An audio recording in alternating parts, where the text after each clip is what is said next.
के साथ मैं दस्ते बाजू बना था। आज जो मैं बोलना मैंने सीखा इस प्लेटफॉर्म से सीखा।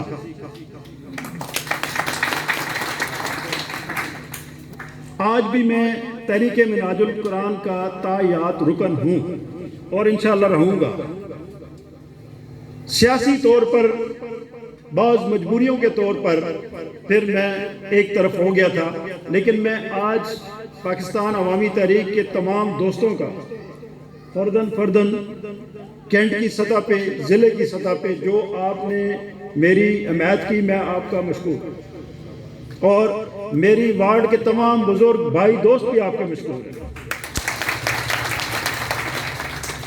चंद दिन पहले तहरीके इंसाफ के 2 या 3 उम्मीदवार थे जिन्होंने मुतफ़िका तौर पर मेरे हक में दस्तबरदार